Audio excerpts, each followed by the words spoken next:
বাংলার শেষ স্বাধীন নবাব সিরাজউদ্দৌলা আজ থেকে 264 বছর আগে যে পলাশী যুদ্ধে হেরে গিয়েছিলেন, তাতেই যে ভারতে ইংরেজদের একচ্ছত্র শাসন প্রতিষ্ঠার পথ তৈরি হয় তা ইতিহাসের সাধারণ পাঠেই জানা যায়। ইতিহাস বলছে যে প্রাসাদ ষড়যন্ত্র সিরাজউদ্দৌলার এই পরাজয়ের পেছনে দায়ী, তাতে তার নিজের সেনাপতি মীর জাফর ছাড়াও যোগ দিয়েছিলেন তার আপন মাসি ঘসেটি বেগম। এই ঘসেটি বেগম ছিলেন পলাশী যুদ্ধে সিরাজউদ্দৌলার পরাজয়ের পেছনে একজন গুরুত্বপূর্ণ চরিত্র, যার জীবনের শেষ দিনগুলো কেটেছিল ঢাকার কাছে একটি প্রাসাদে বন্দী অবস্থায়। পলাশী যুদ্ধ পরবর্তীতে তিনিও নিজেও শিকার হয়েছিলেন প্রাসাদ ষড়যন্ত্রের। এই ষড়যন্ত্রের ফলস্বরূপ বুড়িগঙ্গায় ডুবে করুণ মৃত্যু হয় তার। ষড়যন্ত্রকারী হিসেবে বাংলার মানুষের কাছে তিনি বরাবর ঘৃণিত এবং জটিল মানসিকতার প্রতীক এক চরিত্র। স্বীকার করতেই হবে, বাংলার ইতিহাসের এক গুরুত্বপূর্ণ চরিত্র হয়ে আছেন তিনি। বলা হয়ে থাকে ঘসেটি বেগম ইতিহাসবিদদের মনোযোগ সেরকম পায়নি, যে কারণে তার ঢাকার জীবন সম্পর্কে তেমন তথ্য পাওয়া যায় না। তার জীবনের শেষ দিনগুলো কেটেছিল ঢাকার কাছে কেরানীগঞ্জে অবস্থিত জিঞ্জিরা প্রাসাদে। বিখ্যাত ইতিহাসবিদ মুনতাসির মামুন বলেন, জিঞ্জিরা প্রাসাদে ঘসেটি বেগম একা নন, পলাশী যুদ্ধের পর নবাব সিরাজউদ্দৌলার পরিবারের নারী সদস্য অর্থাৎ তার মা, স্ত্রী, কন্যা সহ অনেকজন নারীকেই বন্দী করে পাঠানো হয়েছিল। 1757 সালের শেষের দিকে তাদের ওই প্রাসাদে পাঠানো হয়েছিল। বন্দী নারীদের প্রাসাদের বাইরে বের হবার অনুমতি ছিল না। 1760 সালে পানিতে ডুবিয়ে হত্যার আগ পর্যন্ত ওই প্রাসাদেই ছিলেন ঘসেটি বেগম। শ্রী পারাবাতের লেখা আমি সিরাজের বেগম বইয়ে বলা হয়েছে, পলাশী যুদ্ধ শেষ হবার খবর মুর্শিদাবাদে পৌঁছানোর পরই ঘসেটি বেগম নিজের ভুল বুঝতে পেরেছিলেন। পরাজিত নবাব তখনও হিরাঝিলে এসে পৌঁছননি।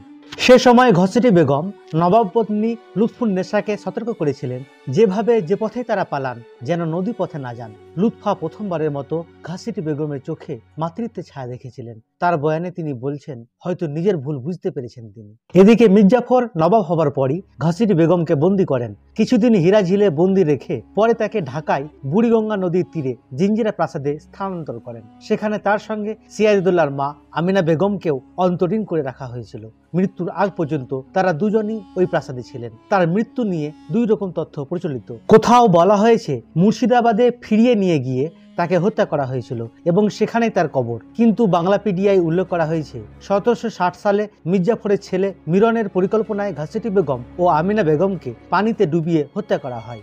ঘসেটি বেগম ও আমিনা বেগমকে মুর্শিদাবাদে ফিরিয়ে নিয়ে যাবার কথা বলে বুড়িগঙ্গা নদীতে একটি বড় বজরায় তুলে দেওয়া হয়। যাত্রা শুরুর কিছু পরেই ঘসেটি বেগম এবং আমিনা বেগমকে নিয়ে মাঝ নদীতে বজরাটি ডুবিয়ে দেওয়া হয়। বাংলাদেশের জাতীয় এনসাইক্লোপিডিয়া বাংলাপিডিয়াতে ঘসেটি বেগমের জীবনীতে উল্লেখ করা হয়েছে, তার আসল নাম মেহেরুন্নেসা বেগম। তিনি ছিলেন বাংলা, বিহার ও উড়িষ্যার নবাব আলীবর্দী খানের 3 মেয়ের মধ্যে প্রথম। বড় ভাই হাজী আহমেদের 3 ছেলের সাথে নিজের 3 মেয়ের বিয়ে দিয়েছিলেন আলীবর্দী খান। মেহেরুন্নেসা বেগম বা ঘসেটি বেগমের বিয়ে হয়েছিল নওয়াজিস মোহাম্মদ সাহাবাত জংয়ের সঙ্গে, যিনি ঢাকায় নায়েবে নাজিম নিযুক্ত হয়েছিলেন। ঘসেটি বেগম দেখতে কেমন ছিলেন তার সচিত্র উল্লেখ তেমন নেই। শ্রী পারাবাতের লেখা আমি সিরাজের বেগম বইয়ে সিরাজউদ্দৌলার স্ত্রী লুৎফার বয়ানে রচিত গদ্যে ঘসেটি বেগমকে সুন্দরী, অভিজাতপূর্ণ, চতুর, বদমেজাজি এবং উচ্চাভিলাষী হিসেবে উল্লেখ করা হয়েছে। ঘসেটি বেগম এতটাই প্রভাবশালী ছিলেন যে মুর্শিদাবাদের নবাব আলীবর্দী খানের 3 মেয়ের মধ্যে একমাত্র তারই আলাদা একটি প্রাসাদ ছিল। বিভিন্ন বর্ণনায় পাওয়া যায় ঘসেটি বেগমের রাজনৈতিক উচ্চাকাঙ্ক্ষা ছিল এবং তিনি প্রবল ব্যক্তিত্বের অধিকারী ছিলেন। তিনি রাজনৈতিকভাবে প্রভাবশালী ছিলেন। এখন প্রশ্ন আসে, পলাশীর ষড়যন্ত্রে ঘসেটি বেগমের অংশগ্রহণের কারণ কি? নবাব আলীবর্দী খানের কোনো ছেলে ছিল না। তিনি ছোট মেয়ে আমিনা বেগমের বড় ছেলে সিরাজউদ্দৌলাকে তার উত্তরাধিকারী মনোনীত করেছিলেন। এতে ঘসেটি বেগম অসন্তুষ্ট ছিলেন। তিনি চেয়েছিলেন তার পালক পুত্র সিরাজউদ্দৌলার আপন ভাই ইকরামউদ্দৌলাকে ওই স্থানে দেখতে, কিন্তু ইকরামউদ্দৌলা অল্প বয়সে গুটি বসন্তে মারা যায়। এরপর তিনি তার সেজ বোনের ছেলে শওকত জংকে সিংহাসনে অধিষ্ঠিত করার চেষ্টা করেন, কিন্তু নবাব আলীবর্দী খান সেটা পছন্দ করেননি। এসব কারণে ঘসেটি বেগম সিরাজউদ্দৌলাকে পছন্দ করতেন না।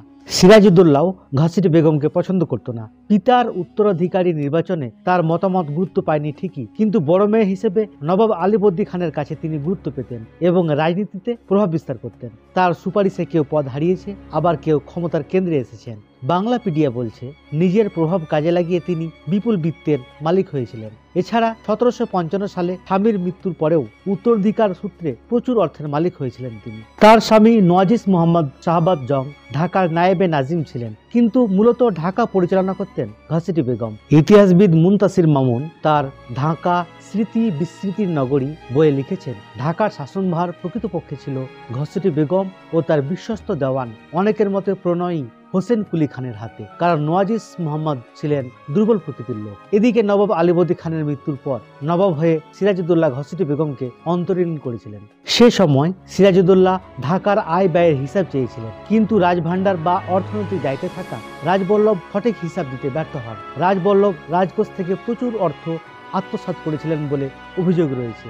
রাজবল্লভের ছেলে কৃষ্ণদাস সিরাজউদ্দৌলার হাত থেকে বাঁচতে কলকাতায় ইস্ট ইন্ডিয়া কোম্পানির ফোর্ট উইলিয়ামে আশ্রয় নেয়। কৃষ্ণদাসকে ফেরত চেয়ে কলকাতায় ইংরেজ গভর্নরের কাছে চিঠি লেখেন সিরাজউদ্দৌলা। পলাশীর যুদ্ধের সেটিও একটি কারণ হিসেবে বিবেচনা করা হয় যে ইস্ট ইন্ডিয়া কোম্পানি কৃষ্ণদাসকে ফেরত দিতে রাজি হয়নি। এদিকে সিরাজউদ্দৌলার সেনাপতি মির্জাফর ছিলেন নবাব আলীবর্দী খানেরও সেনাপতি। তরুণ নবাবের সঙ্গে ব্যক্তিত্বের সংঘাতের ফলেই একসময় সিরাজউদ্দৌলাকে উৎখাতের ষড়যন্ত্রে নামেন তিনি। তখন তার সঙ্গে যোগ দেয় ঘসেটি বেগম। ষড়যন্ত্রে আরো যুক্ত হয় ব্যবসায়ী জগৎ শেঠ এবং উমিচাঁদ। সবার অভিন্ন উদ্দেশ্য ছিল নবাবকে উৎখাত করা। বাংলাপিডিয়া বলছে, সিরাজউদ্দৌলাকে উৎখাতের পরিকল্পনায় ঘসেটি বেগম প্রচুর অর্থ ব্যয় করেছিলেন। অবশেষে 1757 সালের 23 জুন পলাশী প্রান্তরে ইংরেজ বাহিনীর কাছে হেরে যায় সিরাজউদ্দৌলা। বন্ধুরা, এই ছিল ঘসেটি বেগমের সংক্ষিপ্ত জীবনী। ভিডিওটি ভালো লাগলে অবশ্যই চ্যানেলটি সাবস্ক্রাইব করবেন। ধন্যবাদ।